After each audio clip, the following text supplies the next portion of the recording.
Barbara Weiss is the founder and principal of Barbara Weiss Architects, working in the residential, healthcare, and commercial sectors.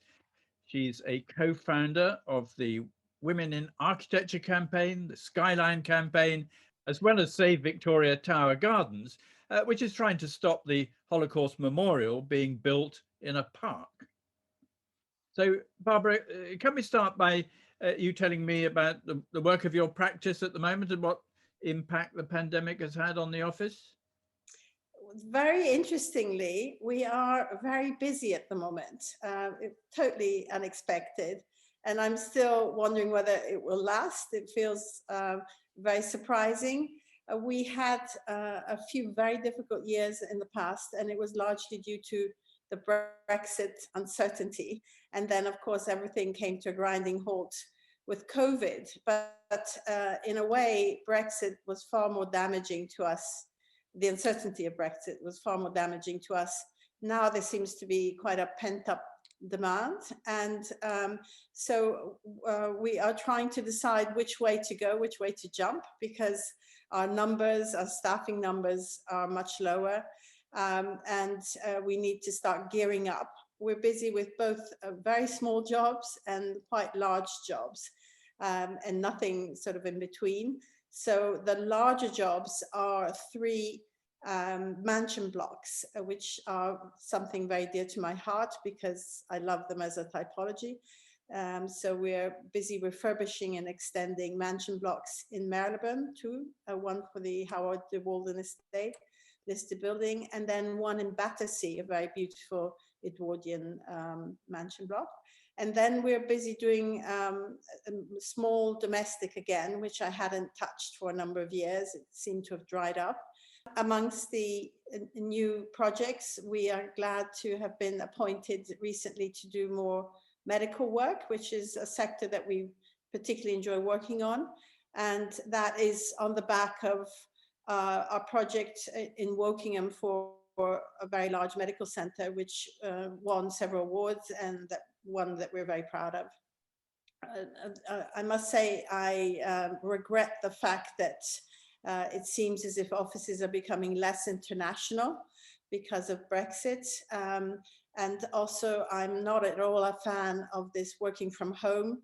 I enjoy it for part of the week, but I think total working from home is very damaging to the culture of your practice, to the way you relate to your colleagues. It's very inefficient. Trying to explain a drawing over a Teams screen is a nightmare, and it leads to many longer hours. So it's not an easy time. It's a very interesting time, but I hope things will change again.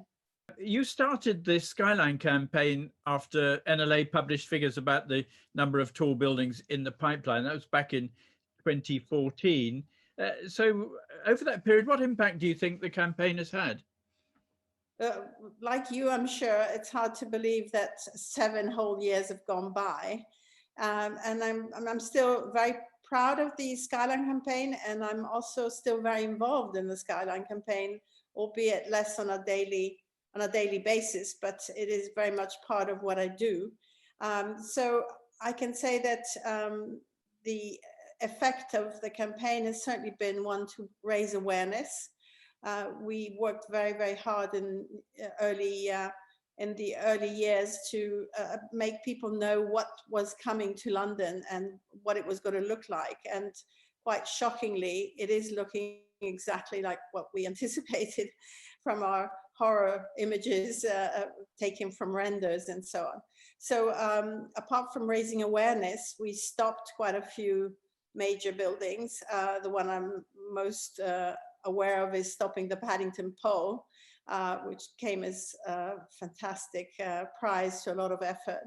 And that was supposed to be a 72-story pole, very tall and right near Paddington, by the same developer who built the Shard. So there was such a outcry by local people that the councillors had to suggest that the developer withdrew it. So that's what happened. And then we stopped other, or at least we participated with local groups and all kinds of other objectors on a number of other high-profile buildings, including the Chiswick Curve, and managed to get towers to be lowered, and the planners agreed to say 10 stories less in Edgware, on Edgware Road. So we did have a physical effect on the building of towers, but more than anything else, I think it helped people organize themselves in order to object. So now, Robert Jenrick, Secretary of State at the Ministry of Housing, Communities and Local Government, has insisted that the London plan is tightened up on areas that are appropriate for tall buildings, preferring the whole idea of gentle density. Do you think he goes far enough in the control of tall buildings? So I think there are all these competing forces fighting each other.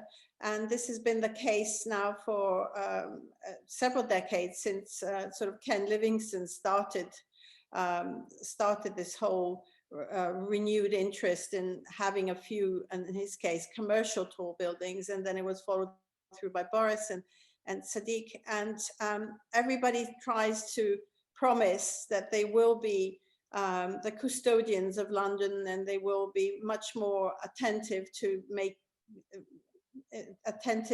context. And so they will try and make sure that the towers are high quality and in the right location, which are exactly the 2 points the Skyline Campaign makes, that buildings have to be high quality in the right location. The reality is the horse is totally bolted, and we're faced with a carnage of many areas of London. And most of the vast majority of tall buildings are not good quality, and they're obviously not in the appropriate location.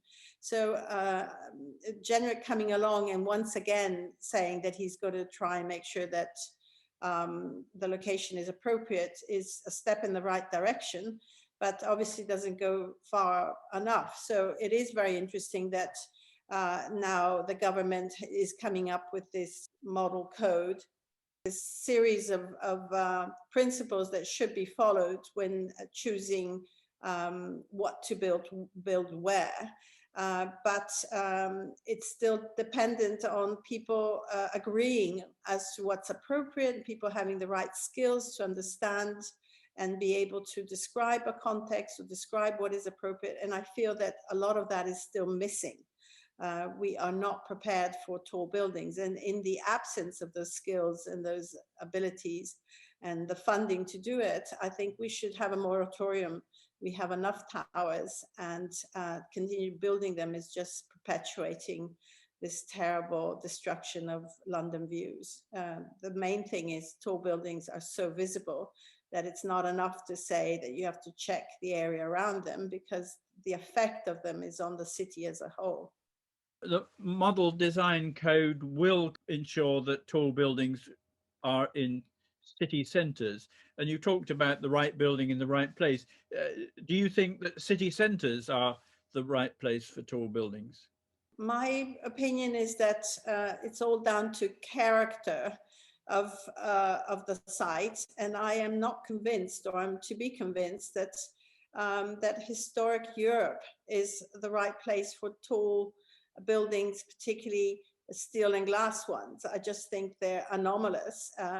It's something that is much better kept in new cities in other parts of the world. And the idea of ending up with every city being the same with its trophy tall building doesn't please me at all. And every city I know, Paris less so, but certainly my hometown of Milan, Frankfurt, all these cities are being completely trashed by buildings that we will regret forever, because they'll be almost impossible to demolish. So the answer is, I love tall buildings in the right city, and I'm Birmingham or Manchester, I think they're making a huge mistake. They have a chance of not building, and they're going the same way as Nine Elms, or if you think of Nine Elms, it's a complete embarrassment. So tell me, what was the reason for you wanting to fight against the Holocaust Memorial? And the public inquiry is finished, but you're still hard at work. What do you see as the next stages in that? Well, the reason for fighting it is very much the reason I'm fighting tall buildings. I absolutely love London and or loved London. It now makes me very sad. And I see that all these mistakes could be avoided, and they're mistakes made by people who don't care or don't understand, or are just following their own political ambitions or financial ambitions. And I feel oppressed by it. I feel that something has to be done. Somebody has to stand up for it. So Victoria Tower Gardens is one of London's most poetic, very small. It's not quite a royal park, but it's managed by the royal parks. It's the only park in central London on the Thames itself. And it's a place that I go to very frequently and know well. And the last thing it needs is a huge mound, 3 stories high, and 8 meters excavation to put in a learning center that's going to be much too small to make a difference, and certainly very puny compared to the offering that the Imperial War Museum has.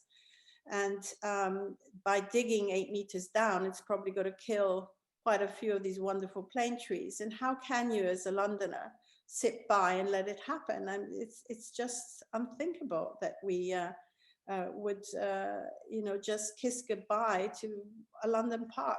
Cities across the world would die to have a place like that, and right in the setting of a World Heritage Site.